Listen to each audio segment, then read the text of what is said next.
Hi hello ನಮಸ್ತೆ ಎಲ್ಲರಿಗೂ. ಬನ್ನಿ, ಆಶೂಸ್ ಫುಡ್ ಕೋರ್ಟ್ಗೆ ನಿಮಗೆ ತುಂಬ ಹೃದಯದ ಸ್ವಾಗತ. ಇವತ್ತು ನುಚ್ಚಿನ ಉಂಡೆ ಮಾಡ್ತಾಯಿದ್ದೀನಿ. ಅದಕ್ಕೆ ಸ್ವಲ್ಪ ಸಾಬೂದಾನ ಸೇರಿಸಿ ಮಾಡ್ತಾಯಿದ್ದೀನಿ. ಬನ್ನಿ ಮಾಡೋದು ಹೇಗೆ ಅಂತ ನೋಡೋಣ. ಒಂದಿಬ್ಬರಿಗೆ ಆಗುವಷ್ಟು ಮಾಡ್ತಾಯಿದ್ದೀನಿ. ಒಂದು ಪುಟಾಣಿ ಬಟ್ಲಷ್ಟು ಕಡಲೆಬೇಳೆ, ಒಂದು ಪುಟಾಣಿ ಬಟ್ಲಷ್ಟು ತೊಗರಿಬೇಳೆ ತೊಗೊಂಡಿದ್ದೀನಿ. ಅದೇ ಬಟ್ಲಲ್ಲಿ ಅರ್ಧದಷ್ಟು ಸಾಬೂದಾನ ಮತ್ತು ಅದೇ ಸಣ್ಣ ಬಟ್ಲಲ್ಲಿ ಮುಕ್ಕಾಲು ಬಟ್ಲಾಗೋಷ್ಟು ಹೆಸರುಬೇಳೆ. ಮೂರು ಬೇಳೆಗಳನ್ನ ಒಂದು ಪಾತ್ರೆಗೆ ಹಾಕಿ ಚೆನ್ನಾಗಿ ತೊಳೆದು ಬಿಡೋಣ. 1-2-3 ಸಲ ತೊಳೆದು ಮುಳುಗುವಷ್ಟು ನೀರು ಹಾಕಿ ರಾತ್ರಿನೇ ನೆನೆಸಿಟ್ಬಿಡೋಣ. ಹಾಗೆ ಸಾಬೂದಾನನೂ ಸ್ವಲ್ಪ ನೀರು ಹಾಕಿ ಒಂದು ಸಲ ತೊಳೆದು ಬಗ್ಗಿಸಿ ಸ್ವಲ್ಪನೇ ನೀರು ಹಾಕಿ ಅದನ್ನು ನೆನೆಯೋಕೆ ಇಟ್ಬಿಡೋಣ ರಾತ್ರಿನೇ. ಇದಿಷ್ಟು ಕೆಲಸ ರಾತ್ರಿನೇ ಮಾಡಿಡಬೇಕು. ನೋಡಿ, ಸಾಬೂದಾನ ತೊಳೆಯೋದು ತೋರಿಸ್ತಾಯಿದ್ದೀನಿ. ತೊಳೆದ್ಬಿಟ್ಟು ಸ್ವಲ್ಪನೇ ನೀರು ಹಾಕಿದ್ರೆ ಸಾಕು, ಜಾಸ್ತಿ ಬೇಡ. ಸಾಬೂದಾನ ಒಳ್ಳೆ ಒಂಥರ ಹೂವಿನ ಥರ ಆಗಿರಬೇಕು. ಬೆಳಗ್ಗೆ ಎದ್ದು ನೋಡಿದಾಗ ನೋಡಿ, ಇದು ಬೆಳಗ್ಗೆ ಬೇಳೆನ ಮತ್ತೊಮ್ಮೆ ನೀರೆಲ್ಲ ತೆಗೆದುಬಿಡೋಣ. ಚೆನ್ನಾಗಿ ತೊಳೆದು ಬಗ್ಗಿಸ್ಬಿಡೋಣ. ನೋಡಿ, ಸಾಬೂದಾನ ಎಷ್ಟು ಚೆನ್ನಾಗಾಗಿದೆ. ಸೊ ಇದನ್ನು ಪಕ್ಕಕ್ಕೆ ಎತ್ತಿಡೋಣ. ಈಗ ನೆಂದಿರೋ ಬೇಳೆನ ಮಿಕ್ಸಿ ಜಾರ್ಗೆ ಹಾಕೋಣ.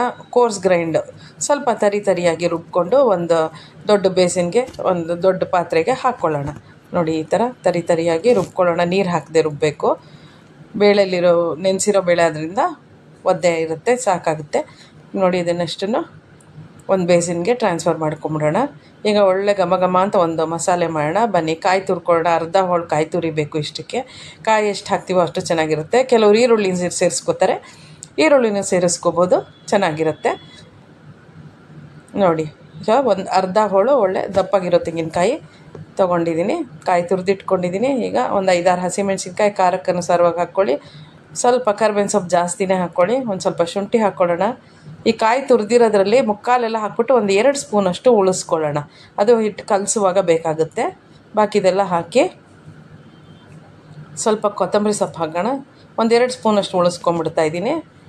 ಮೇಲೆ ಒಂಚೂರು ಕಾಯಿ ತುರಿ ಹಾಕಕ್ಕೆ ಬೇಕು, ಅದಕ್ಕೇ ಮುಕ್ಕಾಲೆಲ್ಲ ಹಾಕ್ಬಿಡೋಣ. ಸ್ವಲ್ಪ ಮಾತ್ರ ಕಾಯಿ ತುರಿ ಉಳಿಸ್ಕೊಳ್ಳೋಣ, ತೋರಿಸ್ತೀನಿ. ಈಗ ಸ್ವಲ್ಪ ಕೊತ್ತಂಬರಿ ಸೊಪ್ಪು ಹಾಕ್ಕೊಳ್ಳೋಣ. ಹೆಚ್ಚಿದ್ದಾದರೂ ಸರಿ, ಹಾಗೆ ಬಿಡಿಸಿದ್ದಾದರೂ ಸರಿ. ಕೊತ್ತಂಬರಿ ಸೊಪ್ಪು ನಾನು ಹೆಚ್ಚಿಟ್ಕೊಂಬಿಟ್ಟಿದ್ದೀನಿ, ಆಮೇಲೂ ಕಲ್ಸೋಕ್ಕೂ ಬೇಕು ಅಂತ. ಸೊ ಸ್ವಲ್ಪ ಕೊತ್ತಂಬರಿ ಸೊಪ್ಪು ಹಾಕ್ಕೊಳ್ಳೋಣ.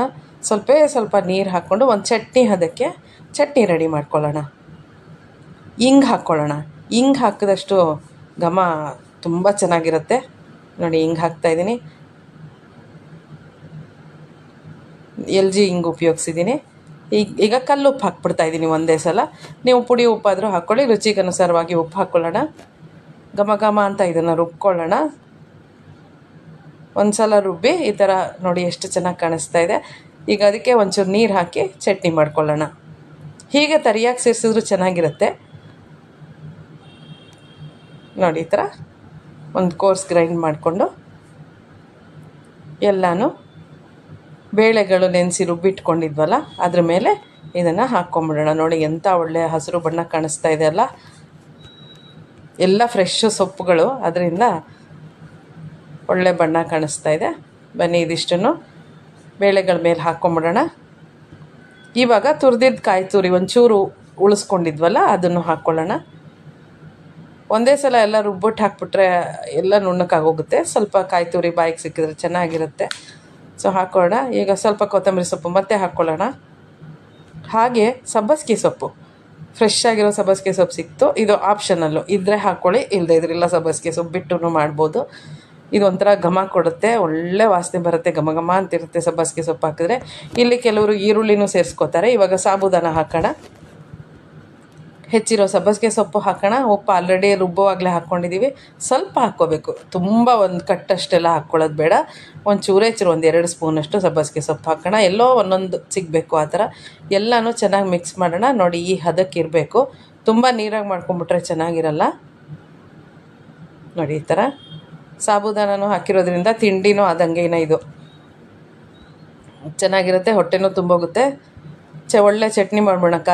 ಕಾಯಿ ಚಟ್ನಿ ಮಾಡಿದ್ದೀನಿ. ಸೊ ಒಂದು ತಟ್ಟೆನ ಹೀಗೆ ಈ ಥರದೊಂದು ತೂತಿನ ತಟ್ಟೆ ಇದೆ ನಮ್ಮ ಮನೇಲಿ, ಇದನ್ನು ತೊಗೊಂಡೆ. ಇಲ್ಲಾಂದರೆ ಮಾಮೂಲಿ ತಟ್ಟೆ ಮೇಲೆ ಜೋಡಿಸ್ಬೋದು, ಮಾಮೂಲಿ ಇಡ್ಲಿ ತಟ್ಟೆಯಲ್ಲೂ ಇಡ್ಬೋದು. ನಿಮ್ಗೆ ಯಾವ್ದು ಅನುಕೂಲನೋ ಅದರಲ್ಲಿ ಮಾಡಿ. ನೋಡಿ, ಈ ಥರ ಒಂದು ನಿಂಬೆ ಗಾತ್ರದ ಉಂಡೆ ಮಾಡೋಣ. ಹಳೆ ಕಾಲದವ್ರು ಏನು ಮಾಡ್ತಾಯಿದ್ರು, ಸ್ವಲ್ಪ ಹೀಗೆ ಉದ್ದುದ್ದಕ್ಕೆ ಉಂಡೆ ಮಾಡ್ತಾಯಿದ್ರು. ಈ ಥರ ಶೇಪ್ ಮಾಡ್ಕೊಬೋದು, ಇಲ್ಲ ಬರೀ ಉಂಡೆ ಮಾಡ್ಕೊಬೋದು. ಯಾವ ಥರ ಬೇಕಾದ್ರೂ ಮಾಡಿ ಬೇಯಿಸ್ಕೊಬೋದು. ನಿಮ್ಗೆ ಯಾವ ಶೇಪ್ ಬೇಕೋ ಅದನ್ನು ಮಾಡ್ಕೊಳ್ಳಿ.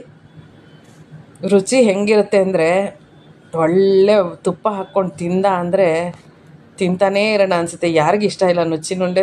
ಸುಮಾರು ಎಲ್ರಿಗೂ ಇಷ್ಟ ಆಗುತ್ತೆ. ಮತ್ತು ಸ್ಟೀಮ್ ಮಾಡಿ ಮಾಡೋದ್ರಿಂದ ಆರೋಗ್ಯಕ್ಕೆ ತುಂಬಾ ಒಳ್ಳೆಯದು, ನಿಮಗೂ ಗೊತ್ತಿದೆ. ಸ್ಟೀಮಿಂದ ಯಾವುದೇ ಮಾಡಿ, ಯಾವುದೇ ಕಡುಬು ಮಾಡಿ, ಏನೇ ಮಾಡಿ ಸ್ಟೀಮಲ್ಲಿ ಬೇಯಿಸ್ತೀವಲ್ಲ, ಅದರಿಂದ ಆರೋಗ್ಯಕ್ಕೆ ತುಂಬಾ ಒಳ್ಳೆಯದು. ಇದಕ್ಕೆ ಎಣ್ಣೆ ಏನೂ ಇರಲ್ವಲ್ಲ, ಬೇಳೆಗಳು ದೇಹಕ್ಕೆ ಸೇರುತ್ತೆ. ಆರೋಗ್ಯವಾದ ರೆಸಿಪಿ ಅಂತಲೇ ಹೇಳ್ಬೋದು. ಸಾಬೂದಾನ ಹಾಕಿರೋದ್ರಿಂದ ಇನ್ನೂ ರುಚಿ ಕೊಡುತ್ತೆ, ಚೆನ್ನಾಗಾಗುತ್ತೆ. ಒಂದು ಸಲ ಟ್ರೈ ಮಾಡಿ. ಇವಾಗ ಒಂದು ಪಾತ್ರೆಯಲ್ಲಿ ನೀರಿಟ್ಬಿಟ್ಟು ಚೆನ್ನಾಗಿ ಕುದಿಯೋಕ್ಕಿಡೋಣ. ಇವಾಗ ಇದ್ರ ಮೇಲೆ ಆ ತಟ್ಟೆ ಜೋಡಿಸ್ತಾ ಇದ್ದೀನಿ. ಇಲ್ಲಾಂದರೆ ಇಡ್ಲಿ ತಟ್ಟೆಯಲ್ಲಿ ಡೈರೆಕ್ಟಾಗಿ ಎಲ್ಲನೂ ಇಡ್ಲಿ ತಟ್ಟೆಗಳ ಮೇಲೆ ಜೋಡಿಸ್ಬಿಟ್ಟು ಒಂದೇ ಸಲ ಸ್ಟೀಮ್ ಮಾಡ್ಬೋದು. ನಾನಿವತ್ತು ಸುಮ್ಮನೆ 2 ಸಲ ಫ್ರೀ ಆರಾಮಕ್ಕಿದ್ದೆ, ಸರಿ, ಅದಕ್ಕೆ 2 ಸಲ ಈ ಥರ ಸ್ಟೀಮ್ ಮಾಡಿದ್ದೀನಿ. ಇನ್ನೊಂದು ಸ್ವಲ್ಪ ಉಳೀತು. ಇಡ್ಲಿ ಪಾತ್ರೆಯಲ್ಲೂ 2 ತಟ್ಟೆ ಜೋಡಿಸಿಟ್ಟೆ.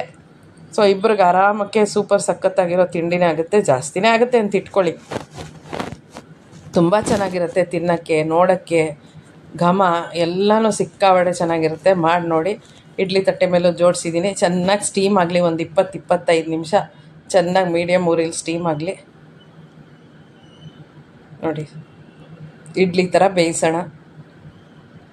ನೋಡಿ ಏನು ಚೆನ್ನಾಗಿ ಹಬೆ ಬರ್ತಾಯಿದೆ. ಆ ಮಧ್ಯ ತೂತಿರೋದ್ರಿಂದ ಅದರಿಂದ ಹಬೆ ಬಂದು ಒಂದೇ ಸಮ ಎಲ್ಲನೂ ಸಕ್ಕತ್ತಾಗಿ ಬೆಂದಿದೆ.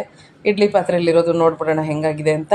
ನೋಡಿ, ಫಸ್ಟ್ ಕ್ಲಾಸಾಗಿ ಅದು ಬೆಂದೋಯ್ತು. 25 ನಿಮಿಷ ಬೇಕು ಬೇಯೋಕ್ಕೆ, ಅಷ್ಟು ಬೇಯಿಸಲೇಬೇಕು. ಅದಕ್ಕಿಂತ ಕಡಿಮೆ ತೆಗೆದುಬಿಟ್ರೆ ಹಿಟ್ಟಿಟ್ಟಾಗಿರುತ್ತೆ. ಬೇಡ, ಫುಲ್ 20-25 ನಿಮಿಷ ಚೆನ್ನಾಗಿ ಬೇಯಿಸ್ಕೊಳ್ಳಿ. ನೋಡಿ ಎಂಥ ಒಳ್ಳೆ ಹಬೆ ಬರ್ತಾಯಿದೆ, ಘಮ ಘಮ ಅಂತಲೂ ಇದೆ. ಸಖತ್ತಾಗಿರೋ ನುಚ್ಚಿನುಂಡೆ ತಯಾರೇ ಆಗೋಯ್ತು. ಇವತ್ತು ಅಡಿಷನ್ ಅದಕ್ಕೆ ಒಂದು ಸ್ವಲ್ಪ ಸಾಬೂದಾನ ಹಾಕಿರೋದು. ಸೊ ತಿಂಡಿಗೆ ಮಾಡಿದ್ರಿಂದ ನೋಡಿ ಪರ್ಫೆಕ್ಟಾಗಿ ಬೆಂದಿದೆ. ಈಗ ತುಂಬ ಈಸಿಯಾಗಿ ಬಂದ್ಬಿಡುತ್ತೆ ನೋಡಿ.